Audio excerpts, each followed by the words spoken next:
மென்காற்றில் விலை சுகமாக அருமையானதொரு இனிமையானதொரு பொழுது வையத்துள் வாழ்வாங்கு வாழ்பவன் வானுரையும் தெய்வத்துள் வைக்கப்படுவான்.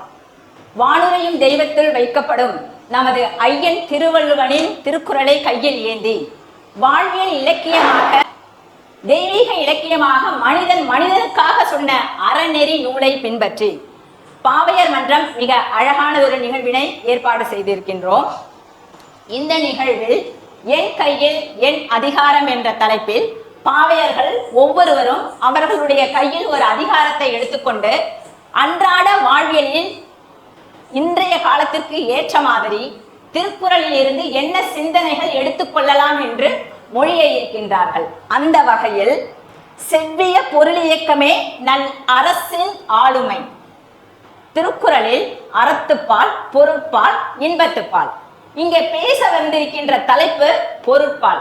இந்த பொருட்பால்ல அரசு இயல்ல 39 63 வரைக்கும் இருக்கின்ற திருக்குறள் அரசியலை பற்றி சொல்கின்றது.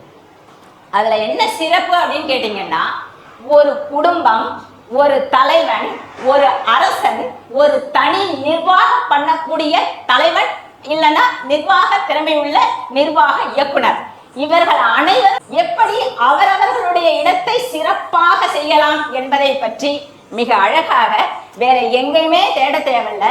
இந்த திருக்குறளில் இருக்கின்ற இந்த அதிகாரங்களை மட்டுமே வாழ்க்கையில் பின்பற்றினால் அவர்களுக்கு சிறப்பான கூகுள் கொடுக்கிறதை விட சிறப்பான திருக்குறள் கொடுக்கும் என்பதை மனதில் பதிய வைக்க வேண்டுகின்றோம்.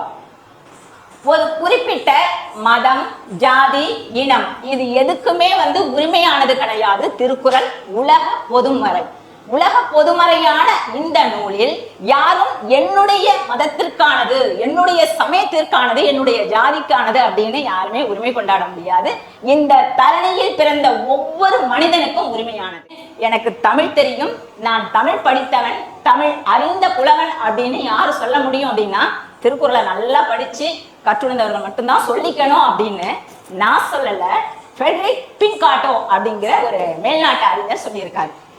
அப்ப மேலை நாட்டில் சொல்லப்பட்ட திருக்குறளுக்கு அழகான இந்த சிறப்பான மேற்கோளை நம்ம மனசுல வச்சுட்டு நாம ஒவ்வொருவரும் நம்மளுடைய வாழ்க்கையில ஏதாவது பிரச்சனை வரும் பொழுது, இல்லைன்னா நமக்கு ஏதாவது ஒரு தீர்வு வேணும்னு நினைக்கும் பொழுது இந்த திருக்குறள்ல இந்த அதிகாரங்களை எடுத்து பார்த்தா நமக்கு ஒரு தீர்வு கிடைக்கும். அதன் வழியாக பின்பற்றுவோம் என்று கூறி இன்றைய நிகழ்ச்சியில் பேச வருகின்றவர் கலையரசி. அவர்கள் கையில் ஒரு அதிகாரத்தை கொண்டு வருகின்றார். என் கையில் என் அதிகாரம் என்ற தலைப்பில் காலம் அறிதல் என்ற அதிகாரத்தை கையில் எடுத்துக்கொண்டு வருகின்றார். வாருங்கள், உங்களுடைய விளக்கத்தை அன்றாட வாழ்வியல் சிந்தனையாக மனிதர்கள் கடைபிடிப்பதற்கு கோருங்கள்.